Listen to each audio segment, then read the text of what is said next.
सुनिए एक मजेदार कहानी। संत पीटर रोज की तरह अपने काम में लगे थे। इसको स्वर्ग भेजो, इसको नर्क भेजो, इसको भी नर्क भेजो। तभी एक इंसान पर आकर रुक गए। अरे रुको, इसके साथ क्या करना है? पिछले बार गलती कर दी थी, अब भगवान से पूछता हूँ। संत पीटर ने पूछा, भगवान एक बात समझाइए, किन लोगों को स्वर्ग भेजना है और किन्हें नर्क? भगवान बोले, बहुत आसान है, जिन लोगों ने अपनी जिंदगी का भरपूर आनंद लिया है उन्हें स्वर्ग भेजो। ओह समझ गया, लेकिन 5 मिनट बाद फिर लौटे। भगवान लेकिन कैसे पता चले कि किसने अपनी जिंदगी का सच में आनंद उठाया? भगवान थोड़ा झुंझला कर बोले, हर इंसान के जिंदगी के उन दिनों की संख्या देखो जब वो पूरी तरह संतुष्ट सोया, और उसे उसके जिए हुए कुल दिनों से भाग दो। जो प्रतिशत निकले वही उनका संतुष्टि स्कोर है। लेकिन भगवान मुझे तो मैथ नहीं आती, कोई उदाहरण दीजिए। भगवान ने जमीन की ओर इशारा किया। वो देखो, एक आदमी अपने कुत्ते के साथ नदी के किनारे टहल रहा है। अब ध्यान से देखो उसके दिमाग में क्या चल रहा है। आदमी काम की टेंशन में डूबा है, किराया कैसे भरेगा, बॉस कितना नाइंसाफ है, बस इन्हीं फिक्रों में उलझा है। वो इस वक्त का उस वॉक का आनंद ही नहीं ले रहा, जो अपने आप में एक तोहफा है। भगवान बोले, अगर ऐसे ही चलता रहा तो जब ये यहाँ आएगा इसे नर्क भेजूंगा। अब देखो कुत्ते को, नदियों को देख रहा है, गिलहरियों के पीछे दौड़ रहा है, खुश है कि अपने दोस्त के साथ एक और दिन बिता रहा है। वो पूरी तरह पल में जी रहा है, यही असली जिंदगी है। वो जाएगा स्वर्ग। भगवान ने आगे कहा, ऐसा हर जगह होता है। देखो कल रात का नजारा, पत्नी प्यार से खाना बना रही थी, टेबल सजाई थी, संगीत चलाया था, लेकिन आदमी फिर भी अपने ख्यालों में डूबा रहा। न खाने का स्वाद लिया, न उस पल का मजा। लेकिन भगवान ये लोग पल का आनंद क्यों नहीं लेते? क्योंकि उनका दिमाग कहीं और भटकता है, क्योंकि उनका सोचने का तरीका ही गलत है। 95% लोग इसी गलत सोच में जीते हैं। मानते हैं कि जिंदगी किसी मंजिल पर पहुंचने का नाम है। सोचते हैं कि जब घर खरीद लेंगे, शादी कर लेंगे, पैसे जोड़ लेंगे या कोई बड़ी जीत हासिल कर लेंगे तभी खुश होंगे। पर वो समझते नहीं कि वो मंजिल कभी आती ही नहीं। खुशी कोई मंजिल नहीं है जो कहीं जाकर मिलती है। तो फिर भगवान सही तरीका क्या है? मत काटो मेरी बात। संत पीटर, फिर से कुत्ते को देखो। जब वो खाना खाता है तो बस खाना ही है उसकी दुनिया। जब वो टहल रहा है तो बस चलना ही है उसकी पूरी दुनिया। जब पेड़ के नीचे सुस्ताता है उसका शरीर ढीला, पूरा आराम में होता है। वो हर पल को पूरी तरह जी रहा है। यही असली जिंदगी है। अब जरा सोचिए, किसी ऐसे इंसान की जब वो काम करता है तो पूरे फोकस के साथ करता है। जब वो अपनी गर्लफ्रेंड के साथ डिनर पर होता है तो खाने का स्वाद महसूस करता है, वाइन की खुशबू, हर छोटे छोटे पल को जीता है। उसका दिमाग कहीं भटका नहीं होता,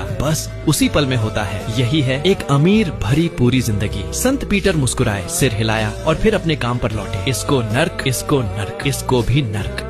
मैं आपको एक किताब की सिफारिश करना चाहता हूँ।